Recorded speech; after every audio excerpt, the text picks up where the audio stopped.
ரிஸ்டார்டோட book எழுதுன வந்து Robert Kiyosaki. இவரோட சொந்த அப்பா தான் இவர் புவர் டாட் டைட்டில் வச்சுப்பாங்க. இது இவர் வந்து ஃப்ரெண்டோட அப்பா ரிஸ்டார்டுங்கிறது. இவர் என்னதான் இவரோட ஓன் அப்பா இருந்தாலும் ஃபைனான்ஸ் ரீதியாக புவர்னா மிடில் கிளாஸாக இருப்பார். ஃபைனான்ஸ் பொறுத்த வரைக்கும் ஏழை பணக்காரன் ரிச் புவர் மட்டும்தான். மிடில் கிளாஸ் ஒரு டெம்னாலே இல்லை. இவர் மிடில் கிளாஸில் புவர்னு சொல்லியிருப்பாங்க. ஆனால் இவரோட எஜுகேஷன் பார்த்தீங்கன்னா பிஹெச்டி வரைக்கும் முடிச்சிருப்பாரு. இவர் பிஹெச்டி முடிச்சனால இவருக்கு ஒரு நல்ல ஒரு ஜாப் கிடைக்கும். நல்ல ஜாப் கிடைக்கிறனால நல்ல ஒரு சேலரியில் ஜாயின் பண்ணுவார். நல்ல ஒரு சேலரி கிடைக்கும்.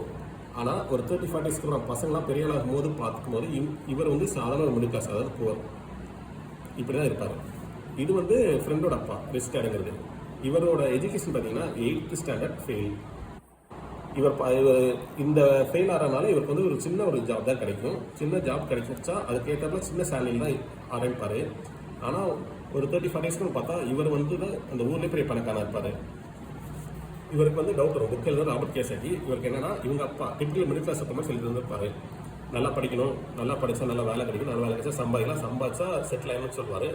பட் இது எல்லாம் இருந்துமே இவர் வந்து பணக்காரன் இருக்க மாட்டார். ஸோ இவருக்கு வந்து சந்தேகம் வரும். இவர் வந்து நேராக இங்கே போவார்.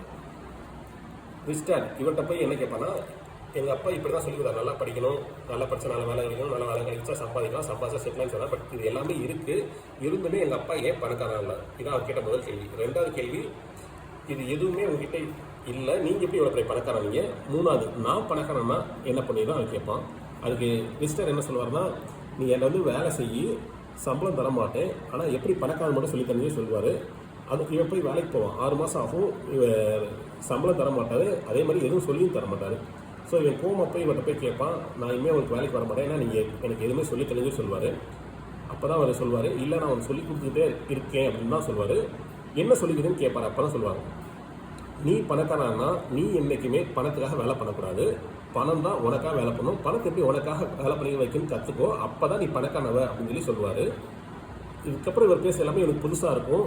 இவனுக்கு தெரியாத மாதிரி நிறைய பேர் தெரியாமல் இருக்கும். எல்லாருமே தெரியணும் தான் இந்த புக்கே எழுதியிருப்பான். அதுதான் அதை பற்றி தான் இப்போ சொல்ல போகிறோம்.